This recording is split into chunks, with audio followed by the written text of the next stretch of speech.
Welcome to my YouTube channel. प्यारे बच्चों, आज के इस वीडियो में आप सभी लोगों को क्लास 12 केमिस्ट्री यानी रसायन विज्ञान का मॉडल पेपर बताने वाले हैं। ये मॉडल पेपर वायरल पेपर है। देखिए, ये जो क्वेश्चन इंपॉर्टेंट क्वेश्चन, जितने भी इस मॉडल पेपर में आपको क्वेश्चन मिलेंगे, ये बिल्कुल इंपॉर्टेंट क्वेश्चन हर साल बोर्ड परीक्षा में पूछे जाते हैं। और देखिए, ये मॉडल पेपर बोर्ड परीक्षा में इसी प्रकार आपका पूछा जाता है। इसी प्रकार आपका क्वेश्चन, इसी प्रकार मॉडल पेपर आपको बोर्ड परीक्षा 2025 में देखने को मिलेगा। 2025 का जो है इम्पॉर्टेंट मॉडल पेपर है। देखिए, शुरू से देखिएगा, पूरा इसका हल बताने वाले हैं। तो सबसे पहले आप लोगों को वीडियो को लाइक कर देना है, चैनल को सब्सक्राइब जरूर कर देना है। देखिए, इसका कोड क्या है। इसका कोड आपको लोगों को दिख रहा होगा 347। कोड इसका क्या है? कोड है 347। जीके है, क्या है? जीके 347 जीके कोड का ये है। बहुत ही इंपॉर्टेंट कोड है, बहुत ही वायरल प्रश्न है। देखिए, समय 3 घंटे 15 मिनट रहेंगे। समय कितने हैं? 3 घंटे 15 मिनट है। पूर्णांक आपको 70 रहेगा। तो देखिए, 70 नंबर आपको पूर्णांक में मिलेंगे, 30 नंबर आपको प्रैक्टिकल में मिलेंगे, जो कि आपको क्लास 12 के केमिस्ट्री फिजिक्स में मिलता है। केमिस्ट्री फिजिक्स में जो आपका होता है, देखिए 30 नंबर आपको प्रैक्टिकल में मिलता है। और ये 30 नंबर आपको कहाँ से मिलेगा? ये 30 नंबर आपको स्कूल से मिलेगा। कहाँ से मिलेगा? स्कूल से मिलेगा। और देखिए, जो स्कूल के टीचर रहते हैं वही आपका वाइवा लेते हैं, वही आपको लिखवाते हैं। और देखिए, वही 30 नंबर आपको देते हैं। और सरकार की तरफ से आपको 30 नंबर नहीं, लेकिन आपको वाइवा में पास किया जाता है। ठीक, कम से कम आपको 23 नंबर से कम नहीं देंगे।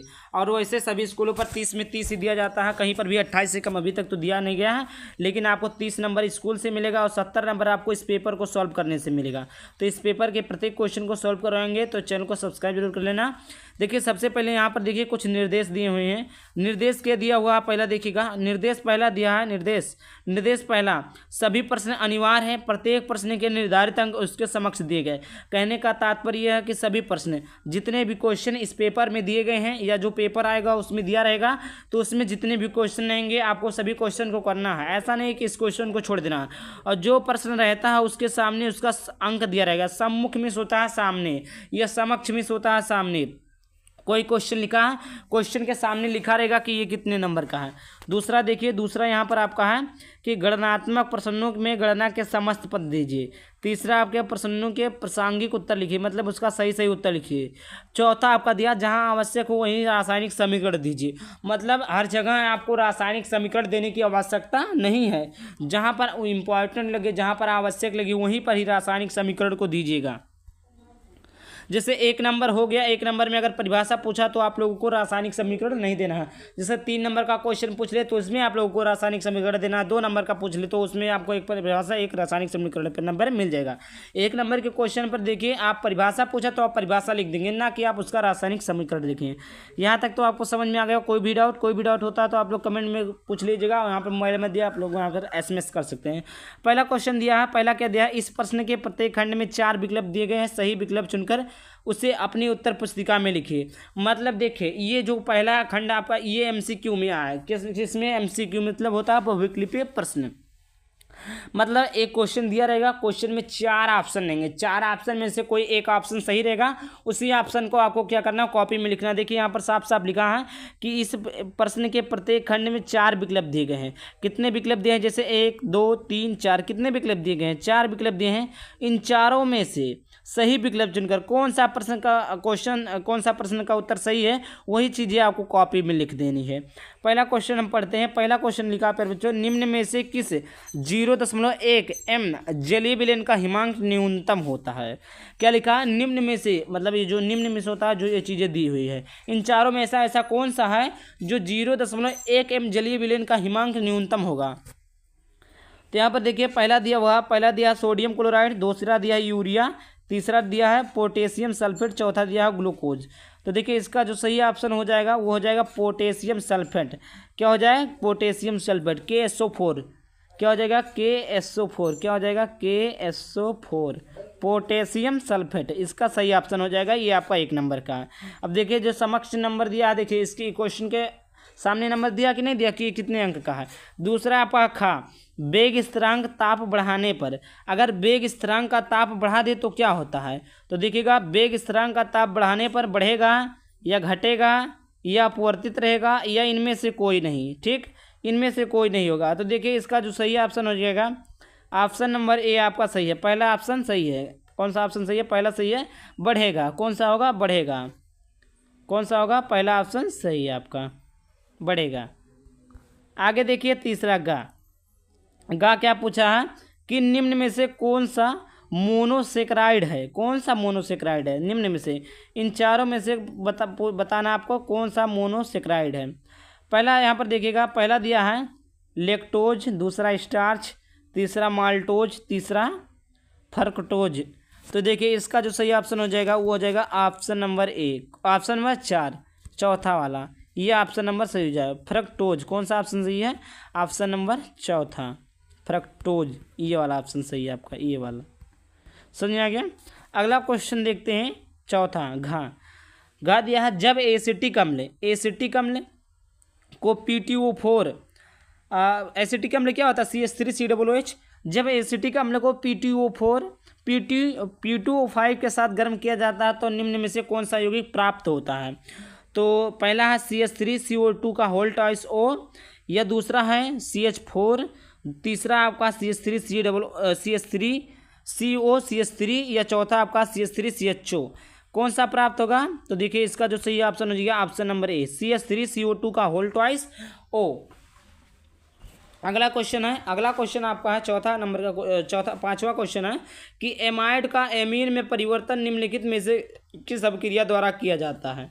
एमाइड का एमीन में परिवर्तन निम्नलिखित में से किस अभिक्रिया के द्वारा किया जा सकता है। पहला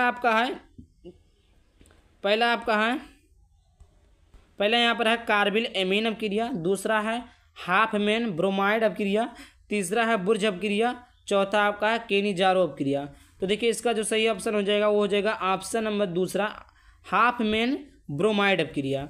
अगला क्वेश्चन की तरफ बढ़ते हैं। दूसरा देखिएगा, दूसरा क्वेश्चन ये आपका 2 नंबर का है। प्रत्येक क्वेश्चन इस खंड में जो दूसरा क्वेश्चन है प्रश्न है इसमें जो अंक दिए गए हैं 2 नंबर के दिए गए हैं। पहला क्वेश्चन देखिएगा, पहला क्वेश्चन आप लोगों का दिया है, पहला क्वेश्चन दिया है कि राउल्ट के नियम को परिभाषित कीजिए तथा उसकी सीमाएं लिखिए।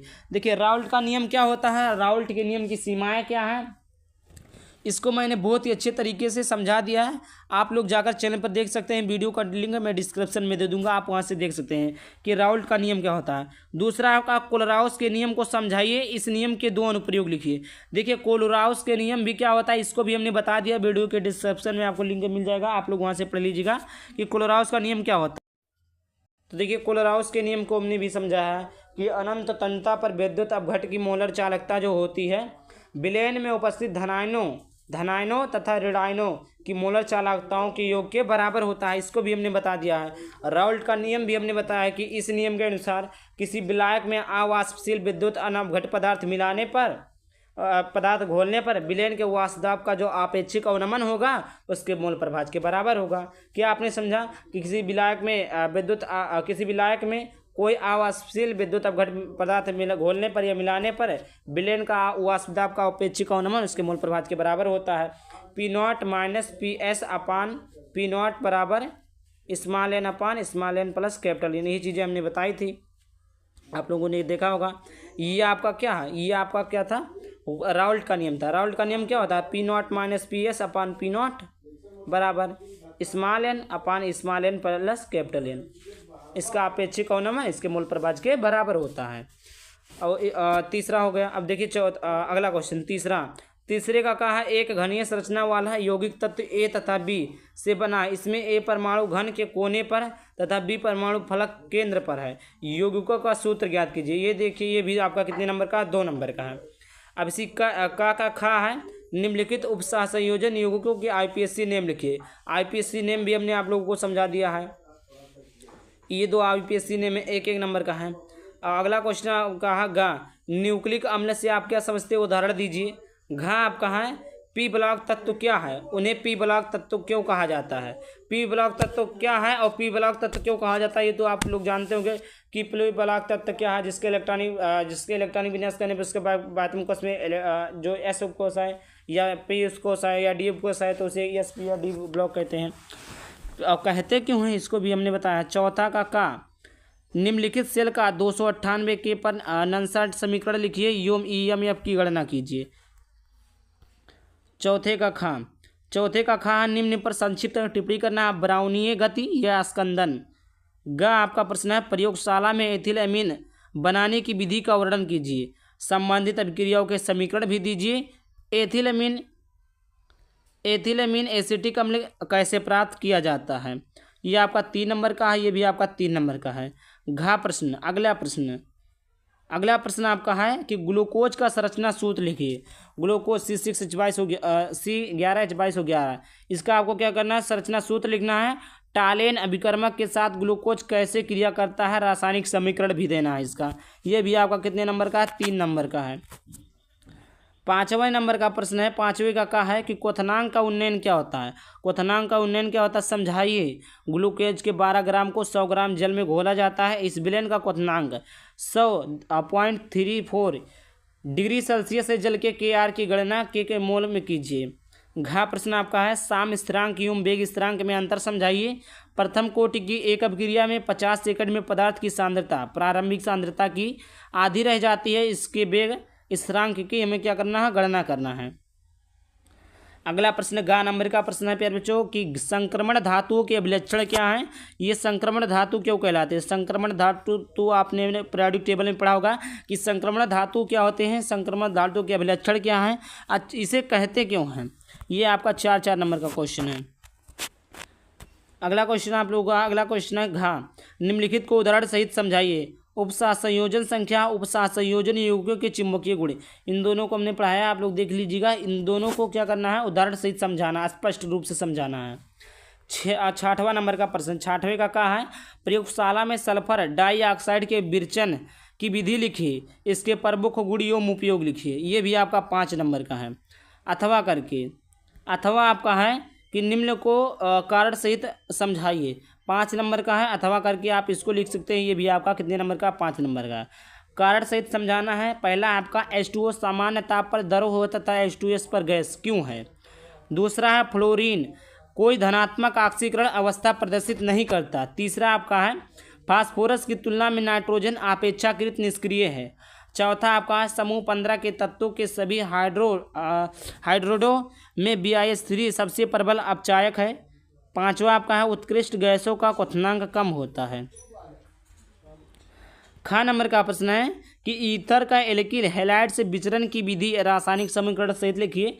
फ्रीडल काप्टस अभिक्रिया तथा नाइट्रीकरण अभिक्रिया के लिए रासायनिक समीकरण को हमें क्या करना? लिखना। ये आपका 5 नंबर का है। अथवा करके देखिए, अथवा करके आपका है कैसे प्राप्त करेंगे? केवल रासायनिक समीकरण दीजिए। इन 5 का एक एक रासायनिक समीकरण देना है। और देखिए ये रासायनिक समीकरण बहुत ही इंपॉर्टेंट है। इस रासायनिक समीकरण को हमने समझा दिया है, आप लोग जाकर वीडियो देख सकते हैं। आप यूट्यूब पर सर्च करेंगे कैसे प्राप्त करेंगे, मेरे चैनल का नाम लिखेंगे, आ जाएगा। देखिए कैसे प्राप्त करेंगे, क्या प्राप्त करेंगे,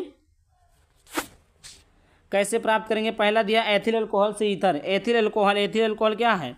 C2H5OH, ये आपका क्या है? एथिल अल्कोहल है। ईथर प्राप्त करना है। फिनाल से बेंजीन प्राप्त करना है। एथेनॉल से एथीन प्राप्त करना है। और फिनाल से पिक्रिक प्राप्त करना है अम्ल। 5वां है आइसोप्रोपिल अल्कोहल से एसीटोन प्राप्त करना है। ठीक। 7वां नंबर का प्रश्न है 7वें का है इलेक्ट्रॉन रागी प्रतिस्थापन अभिक्रिया क्या है? क्लोरोबेंजीन के हैलोजन नाइट्रीकरण तथा सल्फोनेशन की इलेक्ट्रॉन रागी प्रतिस्थापन अभिक्रिया रासायनिक समीकरण सहित बताइए। अथवा करके आपका प्रश्न दिया हुआ है। अथवा करके आपका प्रश्न है क्या होता है जब केवल रासायनिक समीकरण देखिए। अब आप लोग देखिए कि 2 बार क्या होता है जब रासायनिक समीकरण लिखना है, तो आप लोग सोच ही सकते हैं कितने ना इम्पॉर्टेंट है। ये आपका बोर्ड परीक्षा में 5 नंबर का पूछेगा। कितने नंबर का? 5 नंबर का पूछेगा कि क्या होता है, इससे आपको रासायनिक समीकरण लिखना रहेगा। एथिल ब्रोमाइड को सोडियम एथाइक्साइड से क्रिया कराते हैं। एथिल ब्रोमाइड क्या होता है? CH3Br को सोडियम एथाइक से क्रिया कराना है। दूसरा आपका यहाँ पर है देखिए क्लोरोबेंजीन नाइट्रिक अम्ल से क्रिया करा। क्लोरोबेंजीन CH3Cl क्लोरोबेंजीन नाइट्रिक अम्ल से क्रिया कराना है। अगला है तीसरा क्लोरोबेंजीन को जलीय सोडियम हाइड्रॉक्साइड के साथ 623 केल्विन तथा 300 वायुमंडलीय दाब पर गर्म करते हैं। चौथा आपका क्लोरोबेंजीन सल्फ्यूरिक अम्ल के साथ अभिक्रिया करता है। पांचवा आपका है एथिल क्लोराइड को जलीय पोटेशियम हाइड्रॉक्साइड के साथ गर्म किया जाता है। ख नंबर का प्रश्न है हेलाइड बनाने की 2 विधियों को रासायनिक समीकरण देते हुए लिखिए तथा टालेन अभिकर्मक एवं फेलिंग विलेन के साथ इसकी रासायनिक अभिक्रिया लिखिए। अथवा करके आपका प्रश्न है कि निम्नलिखित का वर्णन कीजिए। केनिजारो अभिक्रिया क्रॉस एल्डोल्ड सघन अभिक्रिया, दोनों का क्या करना है आपको अथवा करके इनका वर्णन करना है। देखिए यहीं पर समाप्त होता है। ये था आपका पेपर। अगर आप लोग इसका पेपर चाहते हैं तो कमेंट कीजिएगा। चलिए मिलते हैं किसी ने अपने टॉपिक के साथ। बाय बाय, थैंक यू, जय हिंद, जय भारत, वंदे मातरम।